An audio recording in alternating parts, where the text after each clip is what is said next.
sa ulo ng mga nagbabagang port balita. Special Reaction Team ng Port Police sasabak sa Seaport Special Response Course. Port Management Office ng Misamis Oriental, Cagayan de Oro, kinilala bilang bayani ng Batang Malaya ng Dole. Mga smuggled na sigarilyo at ukay-ukay nasabat sa Port of Dapitan. Ibon na black-crowned night heron na rescue ng mga empleyado ng PMO NCR South. Lahat ng yan at iba pa dito lang sa Ronda Pantalan. Mainit na sinalubong ng mga Port Police ng Philippine Ports Authority si PNP Special Action Force Director, Police Major General Mark Pespes sa pagbubukas ng Seaport Special Response Course na ginanap nitong Lunes, September 15, 2025.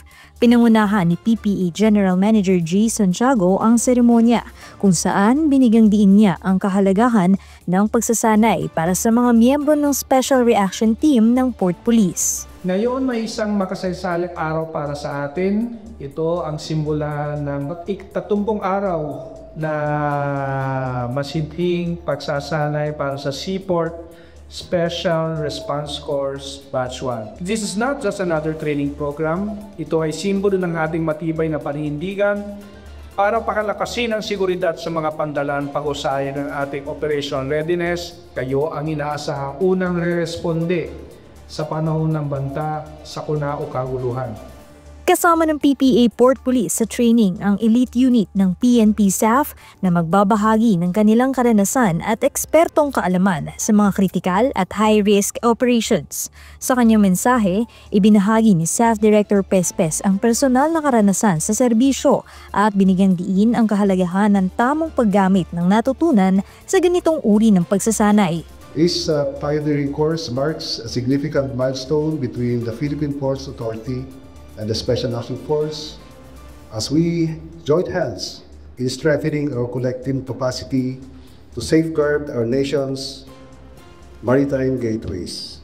To the participants, you are part of this historic first.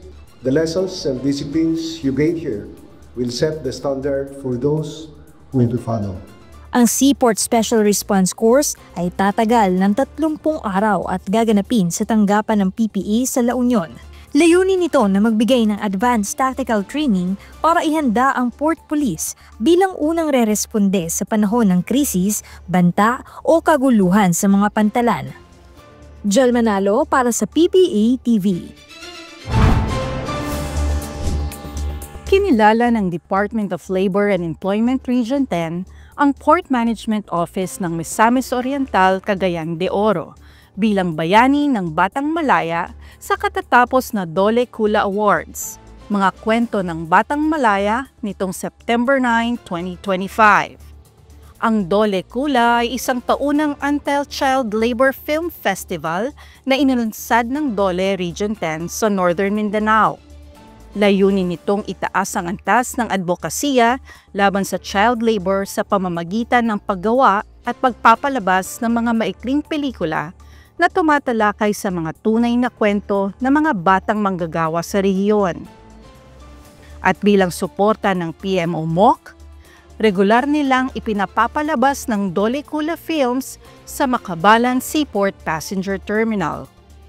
Ang pagkilalang ito ay patunay na matatag na ugnayan sa pagitan ng Dole at Philippine Ports Authority sa pagsusulong ng advokasya para sa proteksyon ng kabataan at itaas ang kamalayan ng publiko sa karapatan ng mga bata. Karen Ancheta para sa PPA TV. Nasabat ng Port Police Division ng PMO Zamboanga del Norte, katuwang ang Philippine National Police Maritime Group, ang isang Ceres bus na kargado ng umano'y ipinuslit na sigarilyo sa Port of Dapitan nitong gabi ng Setyembre 9.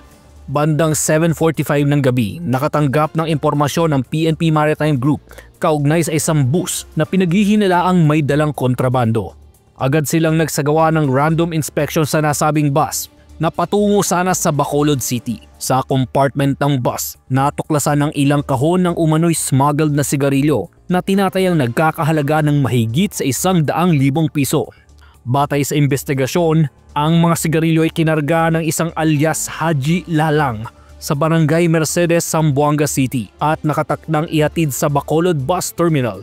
Ang mga nasabat na sigarilyo ay nasa kustodiya na ng PNP Maritime Group para sa karampatang disposisyon at karagdagang investigasyon. Samantala, sa Port of Dapitan pa din, nasabat ng Port Police Division ng isang 10-wheeler wing van truck na kargado umano ng mga ukay-ukay nitong madaling araw ng Setyembre 9. Ayon sa ulat, idineklarang mga kalabasa ang nasabing kargamento. Ngunit nang inspeksyonin ng mga ito, napag-alamang hindi tumutugma ang laman sa deklarasyon. Nasa mahigit 200 bulto ng mga second-hand na gamit at damit ang nasabat na nakatakda sanang dalhin sa Bacolod City. Ang pagbiyahe ng naturang kargamento ay malinaw na paglabag sa Republic Act No. 4653 na mahigpit na nagbabawal sa pag-aangkat, pamamahagi at transportasyon ng mga gamit at damit na second-hand. Nanindigan ng Philippine Ports Authority na patuloy itong makikipag-ugnayan sa mga ahensya ng pamahalaan upang mapigilan ang smuggling at iba pang iligal na aktibidad sa mga pantalan sa buong bansa. Paul Calayag para sa PPA TV. Isang Black Crown Night Heron ang natagpuan sa pasilidad ng Manila International Container Terminal nitong umaga September 11, 2025. Nakita ang ibon na tila hirap lumipad, pagod at naliligaw ng direksyon. Agad itong inalagaan ng mga empleyado ng PMO NCR South na nakatalaga sa lugar upang masigurong ligtas habang hinihintay ang tamang tulong. Bilang bahagi ng pangako ng PPA sa pangangalaga sa kalikasan, ito turn over ang ibon sa Department of Environment and Natural Resources para sa tamang rehabilitasyon. Ang Black Crown Night Heron ay isang protektadong uri ng ibon sa ilalim ng batas ng Pilipinas. Ang paglitaw nito sa urban na lugar ay maaaring senyalis ang pagkadistorbo sa kanilang natural na tirahan. Patuloy ang panawagan sa publiko na maging mapagmatsyag at responsable sa pangangalaga ng mga hayop sa ating kapaligiran. Steve Beranya para sa BPA TV.